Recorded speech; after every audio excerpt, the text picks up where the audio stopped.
அனைவருக்கும் வணக்கம். இன்னைக்கு நான் உங்களுக்கு ஒரு அறிவான கதை சொல்ல போறேன்.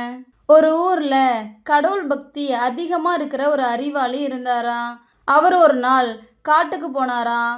அப்போ அங்க ஒரு நரிய பார்த்தாராம்.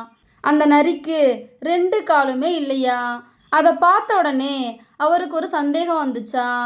இந்த நரிக்கு 2 காலுமே இல்லையே, எப்படி வேட்டையாடி அதோட பசியை தீர்த்துக்கும் அப்படின்னு யோசிச்சுட்டு இருக்கும்போது அந்த பக்கமா ஒரு புலி ஒரு பெரிய மானை அடிச்சு இழுத்துக்கிட்டு வந்துச்சாம். அந்த புலி அந்த மானை சாப்பிட ஆரம்பிச்சுதான்.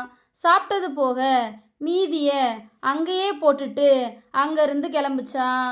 புலி போனதை தெரிஞ்சுக்கிட்ட நரி மெதுவா நவுந்து வந்து மிச்சம் இருந்த உணவை திருப்தியா சாப்பிட்டுட்டு அங்கிருந்து கிளம்புச்சான். இதையெல்லாம் பார்த்துட்டு இருந்த அந்த அறிவாளி 2 காலும் இல்லாத ஒரு வயசான நரிக்கே கடவுள் சாப்பாடு போடும்போது தினமும் கோயிலுக்கு போய் அவனை வணங்குற நமக்கு சாப்பாடு தராமலா போயிடுவான்.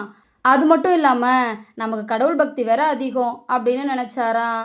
அதுக்கப்புறம் அவர் எங்கேயும் போகாமல் கோயிலே போய் படுத்துக்கிட்டாராம். ஆனால் சாப்பாடு வரவே இல்லையாம். ஒரு நாள் இரவு கோயிலில் யாருமே இல்லையாம். இவர் மெதுவாக கண்ணை திறந்து பார்த்து, கடவுளே, என்னோட பக்தியில் உனக்கு நம்பிக்கை இல்லையா அப்படின்னு புலம்புனாராம்.